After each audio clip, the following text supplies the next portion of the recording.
Hello, everyone. It's time for Manna Insect's last webinar this season. We have a Q&A session with Manna Insect CEO and founder, Marjanen. We've had quite a few webinars during the past 11 months. We've had free webinars, we've had advanced pro webinars, and we've had these Q&As on a monthly basis. And we will continue with a slightly different webinar setup in the autumn, starting from August. We'll have a short break in between, but don't worry, all the content will be available also at the Insect Farm Hub, as many of you probably know. If you haven't registered to the Insect Farm Hub yet, or if you haven't activated your account there, then please do so ASAP. We have just added and will be adding new content there in the next few days. That said, it's 1 p.m. Finnish time, noon Central European time, and we're about to get started.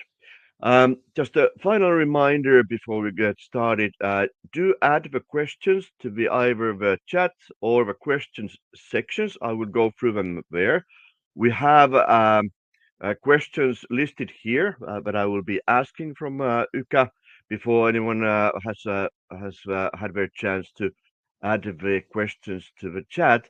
There's a multitude of questions that we get asked all the time through various social media channels, through and in the conference calls and everything where we meet people. So we have a list of so-called most commonly or most frequently asked questions here, and I will start with those. But please do add your personal question to Yka in the chat or the question section. Yka, are you ready to get started? Yes. Excellent, excellent. First of all, we have a really wide topic today. It's generally about farming and rearing the black soldier fly. But just to get people acquainted with you, could you explain your experience of rearing hands-on yourself a little bit? Yeah. So we, sorry, we started 2018 without any knowledge on the whole species or any other insect species. We're not biologists or entomologists. We're entrepreneurs and engineers, and so we had to learn the hard way of acquiring some eggs illegally from China, going to YouTube and discussion forums of getting some initial basics like the temperature and how does the process work. And then we started practically learning. We had a 4-person team, and since then we have built and tested probably 50 different ways to rear, tested all possible recipes in practice. I've had my hands on larvae and frass and bio waste every day for 5 years.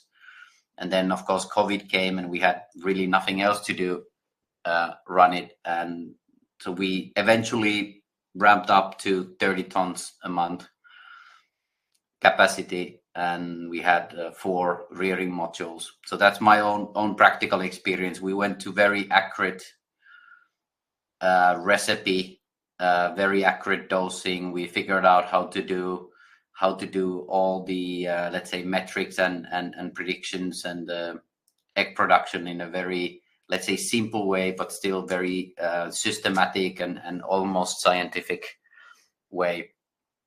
And since then we started to train and spread this information to our customers, and we have worked with our customers. I've been in India and South America and Africa and my team to practically help with these with these challenges, and we've seen what works in different parts of the world, and we've learned from our customers as well since then. And that's kind of the background. Very practical, hands-on, no large scale automation factories. It's basically a tray and a man and a heater. That's where we started, and then we started to upgrade whatever was practical, whatever was actually needed. So to continue that, what was actually needed? I mean, regarding the rearing setup, there are of course different options coming from backyard nets all the way to factories and everything in between. But how would you go setting up operation as such from a very from scratch to then to these larger production units?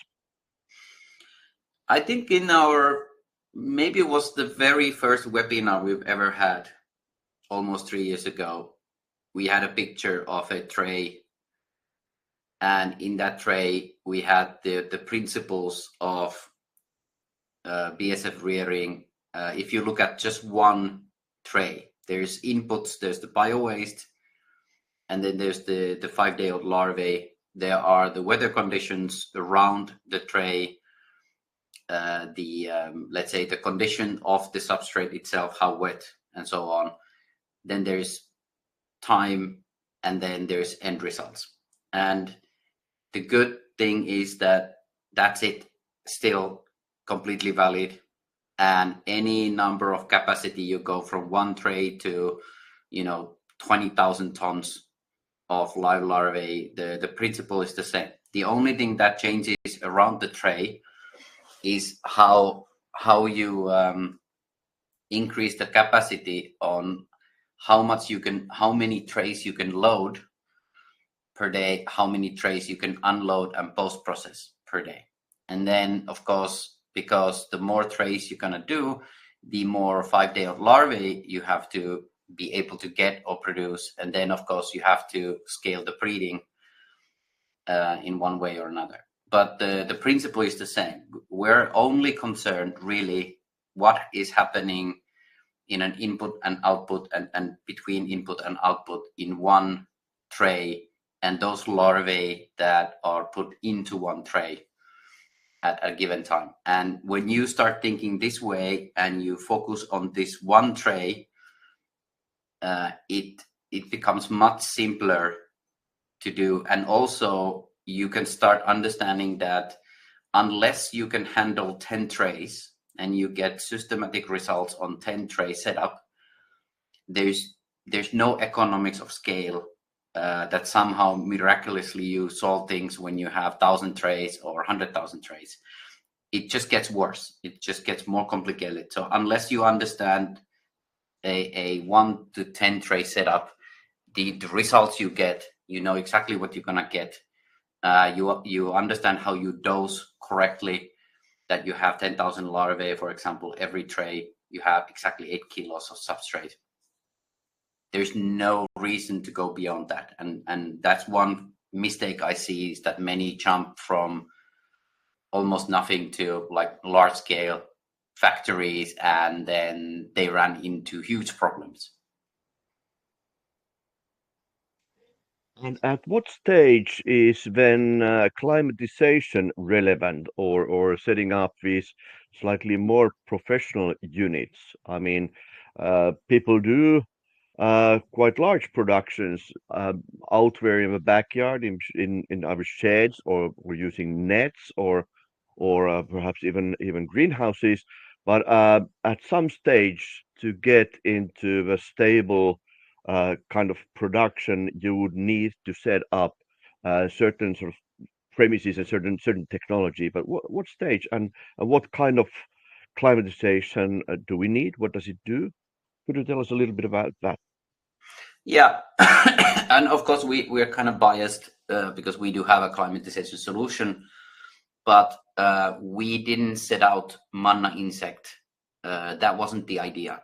Our idea was that when we started Manna Insect and we started focusing on BSF and learning, our idea was that let's make this profitable, and then whatever it takes, whatever it requires to make it profitable, we'll either use what is already invented from other sectors and hardware stores, like the heaters and coolers and all these things, and then we only developed the part that wasn't available in Finland. Of course, we cannot even dream of a situation that we do it outdoors.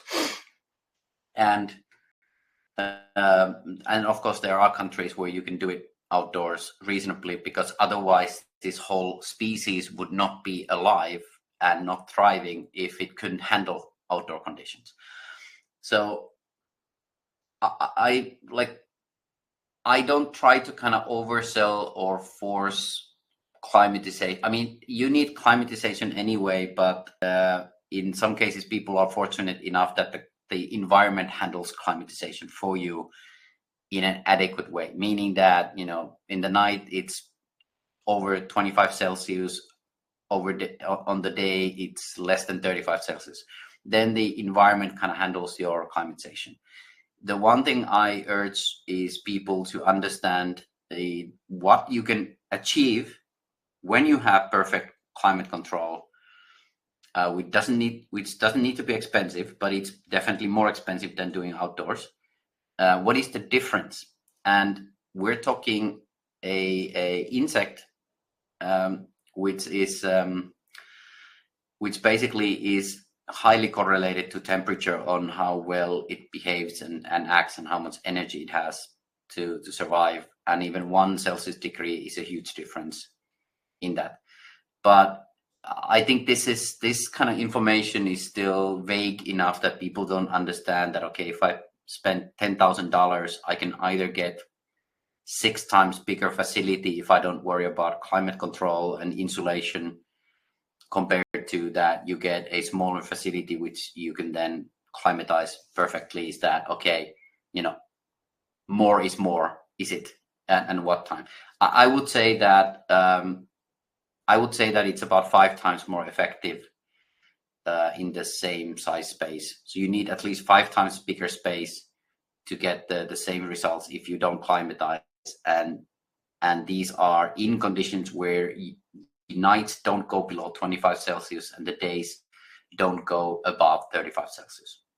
So that's kind of starting. People should start to understand what this means compared to what you can do with $10,000, let's say. So what you're saying is that when the daytime uh, conditions go above 35 Celsius or nighttime is under 25, then the benefits of climatization become even clearer, or a sort of must have, right? Yeah, I mean, if like we have customers who had reared several years in practically perfect conditions in Southeast Asia, for example, and they got to a point where they needed to start selling professionally, and they realized that they can't do it outdoors anymore, even though it was practically as perfect as you can get with tropical temperatures. So I would say that even if you get to as perfect conditions as possible, it is at least, like, volume wise 4 times more effective when you can fully control it, instead of having, let's say, a 2-week rainy season or a heat wave when it goes to over, let's say, 40 Celsius or 38 Celsius. All these will practically kill the production effectively, meaning that it goes from, let's say, 100% to 10%. So outdoors will always be huge variations for every week by week or day by day. And the problem with that is that you will not learn anything about your process. You cannot change anything or tweak your process, because you can't really ever trust the results. That was it because of the change, or was it because the week was different? You know, it was a rainy season or something like that. So you're kind of stuck anyway. So I would say that if you are within that 25-35 Celsius range, start without, you know, too much investments, because it's much better to get started with little investment, so that you have you know, you take minimum risks, and then more or less compare the results. And we are happy, and I think we have some webinars, but we are bringing more information on how you can actually compare that. What could you get if you can control it. But more or less assume that you can get 4 times more effective on the output results, meaning that the time it takes the larvae to eat and grow, the substrate is much more, let's say, utilized by the larvae. So you have less, you can put less larvae with the same substrate and all that. You get about 4 times the effect. Excellent. If you are below these ranges, you have to have climatization. That's the point, is that at least within that 25-35 area, you can start and get decent results. But if you're outside that, the nights go to 15, 17 Celsius, or you are in, Arabic countries or somewhere where there's like 45 Celsius during the day and all that, or in Finland or in Europe or most parts of the world, there's no way you can actually do it. If you want to do it 24/7, like 365 days a year, not only summer. Right, excellent. We have a question from Yoti, who's attending the session live, and he's asking, does the tray size matter for larval growth? And perhaps you could expand it a little bit by telling us a little about the trays and generally loading the trays. How much input do you put, and so forth? Yeah, I mean, we probably tested every possible tray size ourselves that are reasonable. And also because we were, engineer and well, let's say frankly, men that we wanted to get greedy and just put, fill as much as possible substrate to each tray.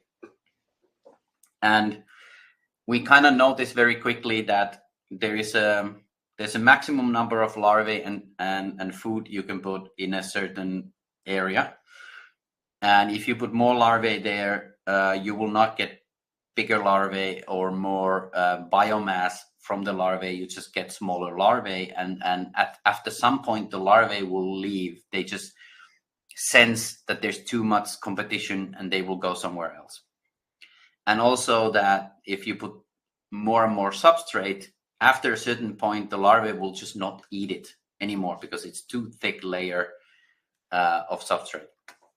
So our like from practical point of view, we started narrowing, and basically we have a very simple rule of thumb for everyone to get started, is that use 600 by 400 millimeter trays that are at least 150 millimeters on height, but rather 180 millimeters on height. Fill maximum 8 kilos of wet substrate that will be less than 10 centimeters thick. 10 centimeters kind of the absolute limit. And then dose at like maximum 15,000 5-day-old larvae to that. No more than 15,000. 10,000 is probably better if you have a higher nutritional quality, but no more than 15,000 larvae. And that's a good starting point. And then if that is success, you can start either reducing the larvae or putting a little bit more substrate, depending which is simpler for you and more convenient. But beyond 10 kilos at this size doesn't work. If you are, let's say, considering utilizing the space more effectively, you would think about, let's double the tray size, 800 by 600. These are all actually standard food industry plastic box sizes. So they go with this metric system in standard, or ISO system in standard. 600 by 400 is there's actually 300 by 400 is kind of the minimum size, then 600 by 400, then 800 by 400, which is double the size. It's like going from, A4 to A3 to A2 in paper sizes. So they kind of double the space. There is probably a benefit of having double the size of the tray, and you can put more larvae. And I know in industry they use either 800 by 600 because they have robots, or even 1 meter by 1.2 meter, which is the metric size pallet. The problem I see with those is that they are more expensive per square meter. So they don't get cheaper when they get bigger. Relatively, they actually get more expensive.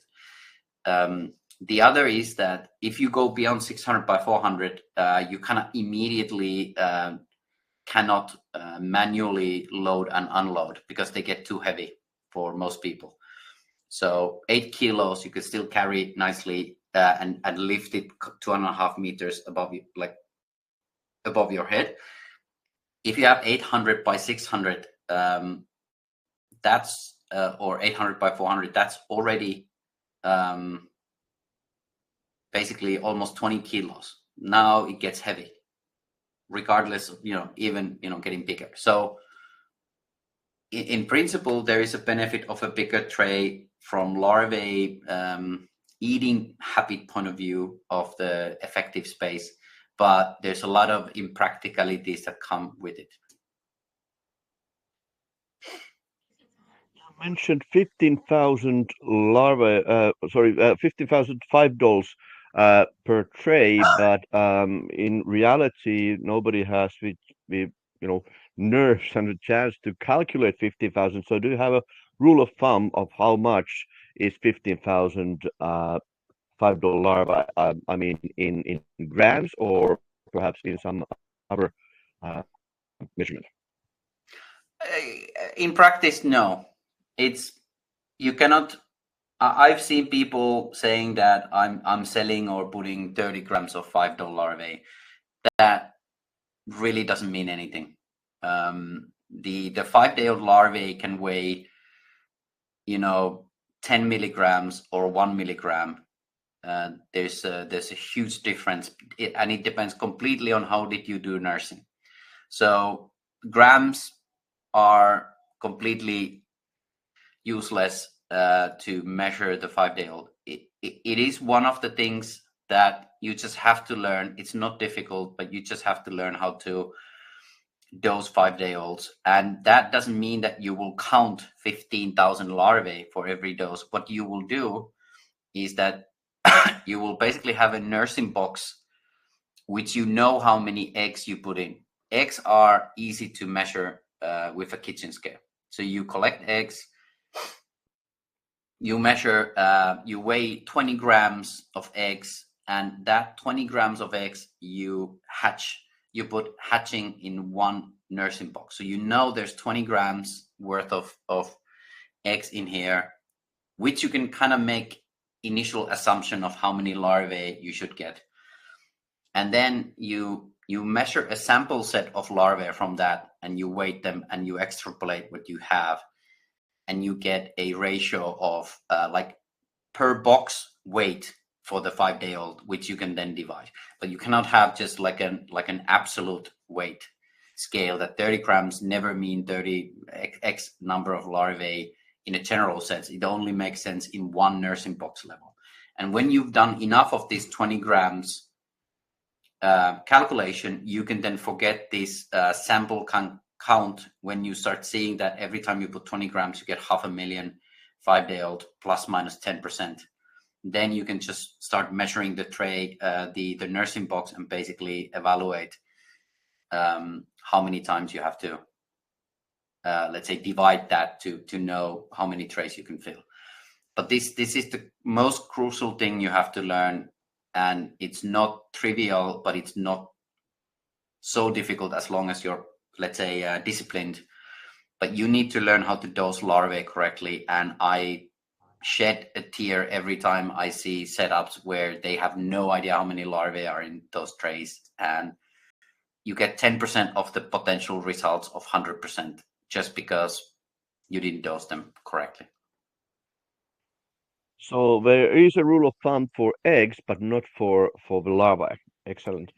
Now, Jyoti is asking, what should be the nutritional profile of the feed for nursery as well as for rearing? Nursery is easy because you can, and I definitely suggest, unless you're, so if we get back to rearing, and actually that's something that we have now discussed a lot internally, because we've discussed a lot in the industry about what is the BSF meal or the BSF product competitive pricing, and it's about half what the industry would like it to be. So because they haven't been able to, let's say, accomplish that pricing. And one of the main reasons why it's been hard to compete with fish meal and soy meal has been that most of these production companies, this bigger, they pay for the substrate because their customers demand very high quality end results, and they want to get very homogeneous systematic substrate for the larvae, so they can kind of automate and fully systemize the whole process. The problem with that is that it kind of negates the whole idea of BSF, which is that you can use any biowaste, and you can use those biowaste sources which are unusable by any other industry, which means that you either get them for free or someone even pays you to get rid of that. So what comes to rearing, it's more important that you get it for free than what is the nutritional content. But then, of course, beyond, so look at all the biowaste sources and side streams and whatnot you can find. Your first priority is to filter out those that you don't need to pay anything for. And then within those, you start to prioritize based on expected, let's say, assumed nutritional content and performance. And you just rank them based on the best you can get, and then you do practical studies. And we do have a rule of thumb that if you put 8 kilos of wet substrate, so depending if the original substrate is dry or wet, you have to make them wet, like let's say 75% water content, 25% dry matter in that substrate mixture. And 8 kilos of that, if it takes 15,000 larvae, again, in optimal climate conditions, more than 14 days to finish that, then it's no good. It's not going to economically work. So that's kind of the rule of thumb, preferably 10 days or less, but 14 days is absolutely maximum for 15,000 larvae to finish that 8 kilos. It doesn't really matter if it's nutritionally good or bad. There's other reasons why the larvae eat slower that food. And maybe you can test different grinding or different water content, but that's kind of the principle in that sense. So I would not start, it's kind of reversed logic to start with the nutritional content of the rearing, because unless you get it for free, you will not make money. And you should kind of start from, okay, what is the best you can get free? And then kind of verify. The larvae are very good at adapting and eating almost anything. They have their limits as well, but I think they're less limited. But if you have to pay for that, you're kind of lost. You've lost already. You're not making really profit in that. So don't, like I said, don't think about just getting free and then kind of pushing and trying to rank the best out of the free ones you can get, rather than. And then maybe you can take the kind of the larvae that have been finished after you've kind of found the recipe. Then you take it to a lab, and the lab will give you the nutritional content of the larvae. And then you kind of have an idea that, okay, how much can I claim the micronutritional and these kind of content for the larvae. That's the proper way to think about with BSF. Than going the opposite way, like with the chickens, that you try to get the best possible quality substrate feed for the chickens to get the best result. We shouldn't use BSF for that logic. However, for nursing, because nursing requires so little feed, and it's very important that you get good 5-day-olds. For nursing, I would go to the opposite route and just buy commercial chicken feed. And then mixing it with that, because the cost of that chicken feed compared to how much they eat at the nursing stage, like 20 grams of eggs, which will eventually occupy how much, like 50 trays so like 400, 500 kilos of substrate will only require 3 kilos of nursing feed. So it doesn't really matter what is the cost of nursing feed. So I would just use commercial chicken feed and mix it with water to get the most or the best results, less dead larvae, let's say, in the 5-dough. You already mentioned the recipes. First of all, of course, the substrate, it may be, household or restaurant waste that comes in, all sizes and colors and nutritional content. And then there's the sort of industrial side streams and waste streams that may be very homogeneous. And then again, some people are using like cow dung when legislation it allows it. How does one build a recipe, uh, either if the substrate is very heterogeneous or homogeneous? I've actually not seen a huge difference in like we're not talking like 3 times better results or anything like that. It's so I would anyway. I mean, for me, it's very simple rule of thumb: 600 by 400 millimeter tray, 8 kilos of wet substrate. So the only thing you have to worry about with the substrate is that depending what it is, you need to either add a drying matter if it's too wet, or add water or something, let's say more watery like vegetables if it's too dry, so that you get this 25%, 20 to 25% dry matter, and the rest is water.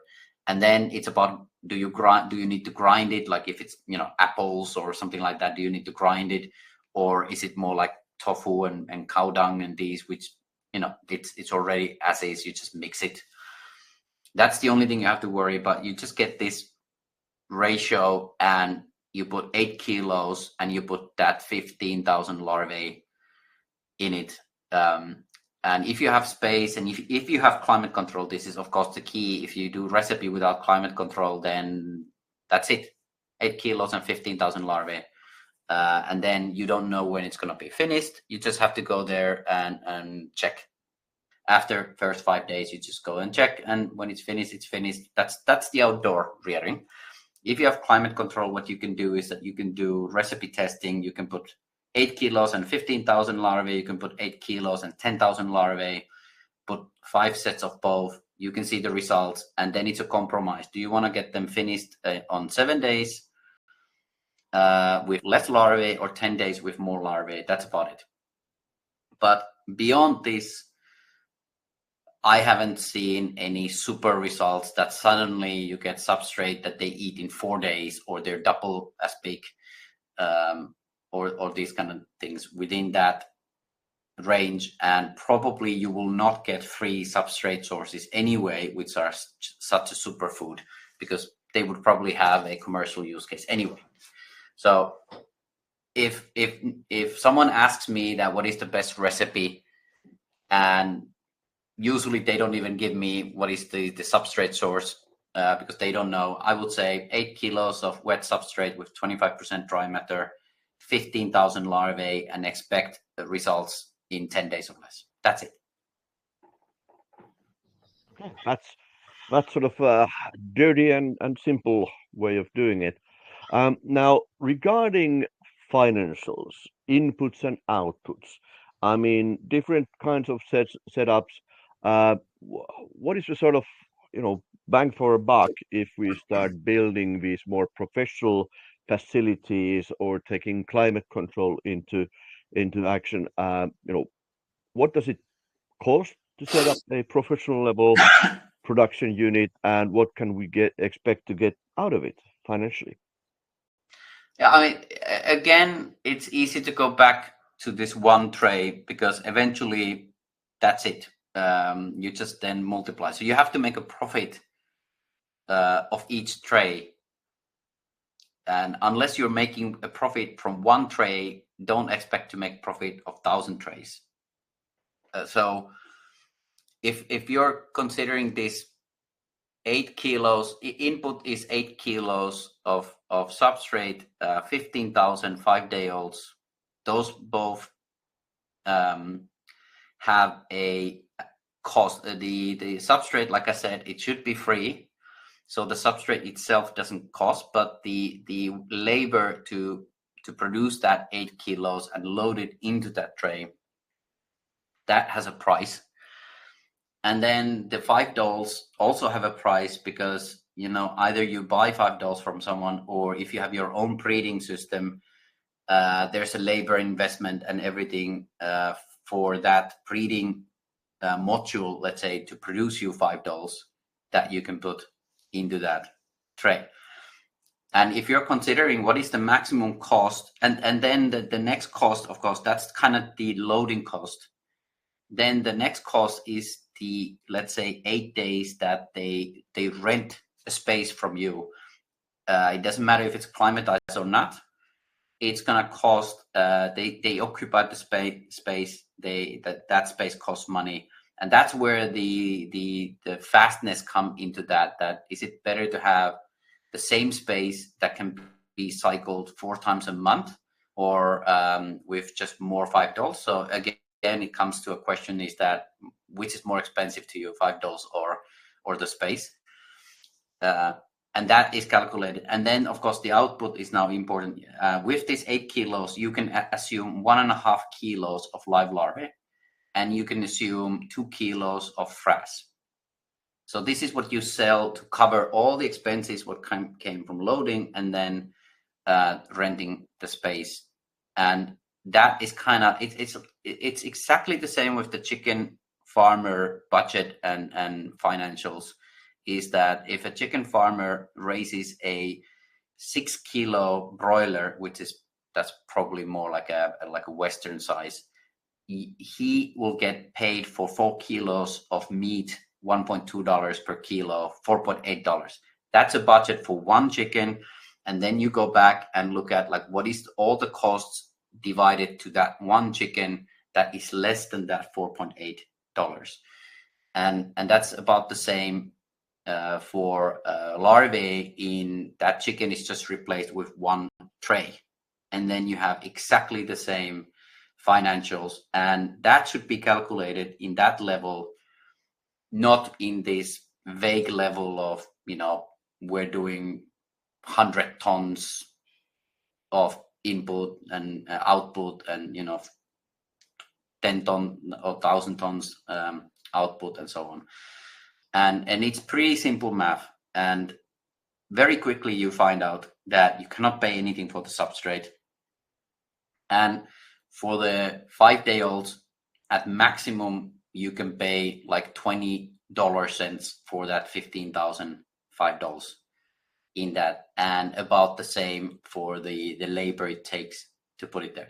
And now you have something that if you have a space for 1,000 trays, now you can start calculating that what kind of automation it makes sense compared to labor. If you have a shovel and a man, like how many can this one guy with a shovel load these trays in an 8-hour, how much he costs, and can I get per tray cheaper loading if I use some kind of automation with higher investment price? And now it starts to be simpler to evaluate what makes sense and what doesn't make sense. And again, this is a very good topic for our tutorial in the Insect Farm Hub. Excellent. For those of you attending the session live, there's still room for 1 or 2 questions perhaps. So if you have anything on top of your mind, please do add the question either to the chat or the questions section. Now, in regards to then commercializing your outputs, what options do we have? I mean, uh, big bags of frass for fairly cheap at commercial scale, or smaller bags for horticulture enthusiasts with higher price premium. What about the larva post processing? Could you run through us through the sort of options of commercializing your output?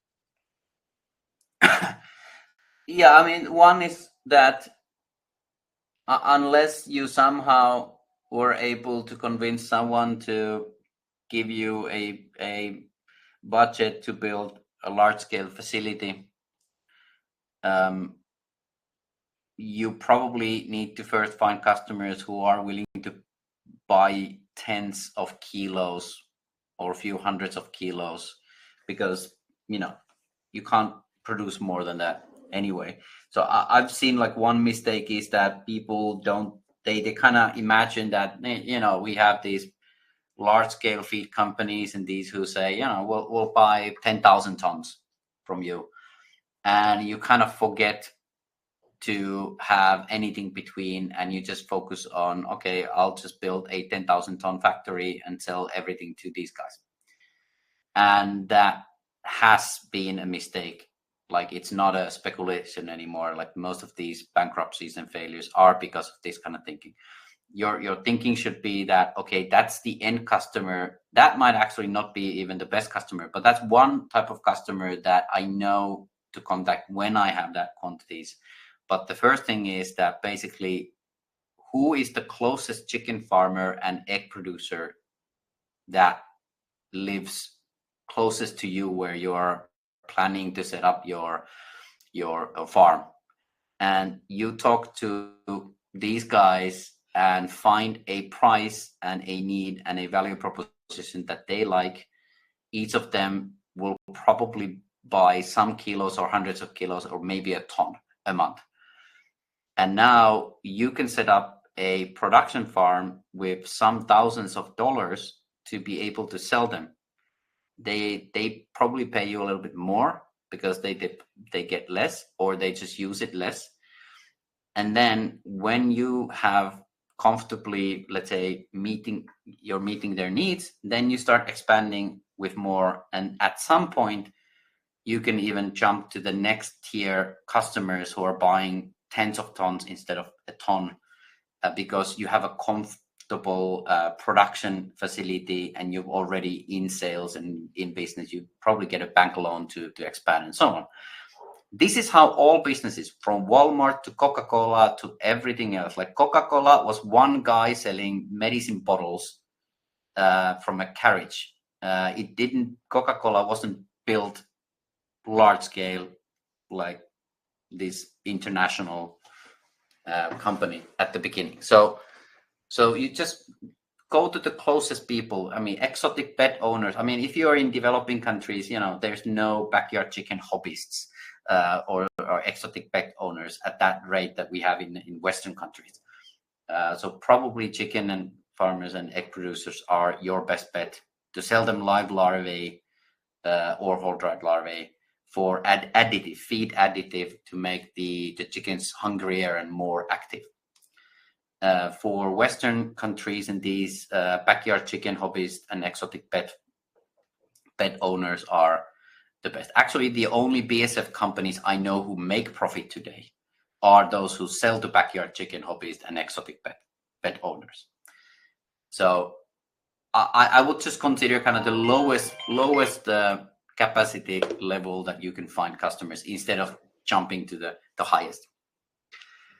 I'm not sure if Yoti sent me. I see a private tag. I'm not sure, Tom, if you see. Yeah, I can see those as Okay. well. Just about to ask those questions. We are soon running out of time, so let's make these answers quick. You're just asking, how can we preserve $5 so that you can then later uh, when egg production is low. Oh, you mean so? Yeah, preserving eggs so that you don't have to use them immediately. Can you slow down or stop the evolve sort of like process of metamorphosis here? I mean, eggs. I wouldn't like. I would hatch eggs immediately fresh and then do the nursing immediately. But when they're 4 to 5 day olds, you can take them out, sieve them from the food, and put them into a relatively cold And in this case, I mean the BSF relatively cold, which means like 15 to 18 Celsius. Let's say 18 is better than 15, but something like that, in a dark and humid place. And you can keep them without food for at least 2-3 weeks. And you can then dose them later without any issue. Don't If you keep them in a too dry conditions, they actually start to it's the same with with people or children. If they get, if they're too hungry for too long, they start to swell, and it's not good. But if you keep them in moist, 18 to 20 Celsius conditions, dark, they're fine. I mean, they're built for lasting without food for a long time and then get back to eating. But fight dolls are most robust. Neonates, which means just hatched larvae without any food, like less than 24-hour old. That's for BSF breeding companies. Focus on that because they're just smaller and easier to ship, but it's much harder to preserve them in neonates. I would just do fight doll and keep them, and you can easily do like a 2-week buffer without any like extreme setups. So that's like even a month, but after that, I would say that 2 to 3 weeks is kind of where you shouldn't see a performance degradation, maybe 10% at maximum. Okay, and one final question. If we have all controlled condition and optimized condition, then also not getting egg production, what can be the reason? Well, first, I've done these kind of consultancies before. The first thing I would say is that give me the data from the last month of temperature and humidity. And the one thing I would like to check is the humidity, because if the humidity is less than 60%, that's one thing that affects the breeding heavily, even if the temperature is correct. And then the third, of course, is the light. Is that okay? If it's artificial light versus if it's outdoor conditions, that's one to make sure. And then, of course, it's a question that if you were getting good results and then something changed, compared to that you have a conditions and you're which is controlled, but you're not getting good results. You've never gotten good results. Those are kind of two separate. You kind of start troubleshooting from a different point of view in that sense, because you can assume something or you don't assume anything. Minimal setup is better than complex setup, meaning that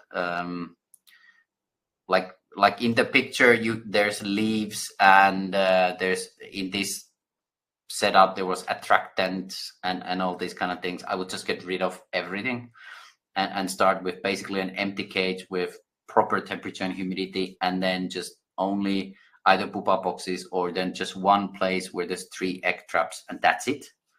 And until those egg traps start to be full, I would not start. And then kind of work from that. But the only thing I have to say, like have done breeding for 5 years, is that breeding on paper is simple. In practice, it's the most difficult thing in the whole BSF production and business. It's almost impossible to know on Friday that what you get on Monday, how many eggs. If you collect eggs on Friday, next time you collect eggs on Monday, it could be 10 grams or it could be 200 grams, and you never know why. It is a challenge, and it's a challenge for everyone. So one option is that you just have quantity. The other, that you kind of balance each out.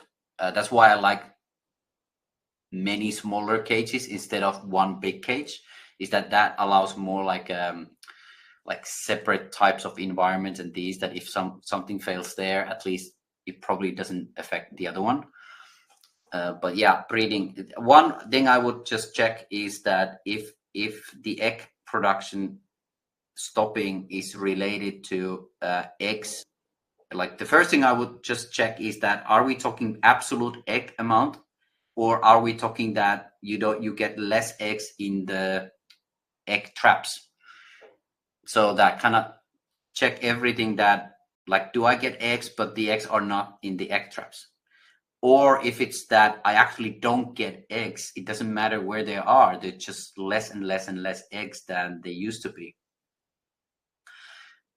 If you have, and what you're saying, Joti, in that you have male-female ratio in one batch, if we are talking tens of thousands of pupa, it's very hard to expect anything that practically always 50-50 female to male ratio, because we're talking numbers. So that's of course one. The other is, of course, going back to that, do you have as many flies as you used to have? Is there something wrong with the pupa instead of the flies mating? Yeah, it's like it's very hard to kind of speculate everything here without getting into detail, but unfortunately breeding is difficult. A seemingly perfect breeding that has worked as is, you get constant results for weeks and you continue doing exactly the same thing, and suddenly you get 10% and everything seemingly look exactly the same. That's possible in breeding. Unfortunately, that's possible in breeding. And then the question is more or less that I would say that breeding, if nowhere else in breeding, getting data, constant temperature, humidity, CO2 levels, and then maybe a picture of one of the cage walls where you can see how many flies there are. You have a log of how many pupa boxes you put in, how many pupa has been loaded, and all these matter significantly for troubleshooting breeding, because if you don't have this data, you're basically blind and touching. And the other thing that I would say, rule of thumb in breeding, is that only change one thing and patiently wait for 2 weeks for the results. And that's why, again, multiple cages make sense, because you can do one change in different cage and another change in different cage and see like twice, like 2 different results within that 2 weeks. Excellent. Thank you, Uka. We're out of time. And if I've noticed that there are quite specific um, questions coming from one instance. If you want to directly engage with Uka, then Uka is available for consultation and mentoring, and you can get in touch with him through the contact form at the Manna website. I noticed that there's also Uka's email address there, but the preferable contact method would be the contact form at the Manna Insect website. That's the general one stop for all contacts. But that said, thank you everyone for joining. Please do join us also in the next webinar season. We will later announce dates and topics and the type of content that that the webinars will consist of. And yeah, let's get back to that. This webinar recording will be uploaded later today, latest tomorrow, to the Insect Farm Hub, where you can find the recording as well as previous recordings of the Q&A sessions. Thanks everyone for joining. Thank you, Uka, for taking the time to answer questions. And yeah, until the next time. Cheers. Cheers. Bye.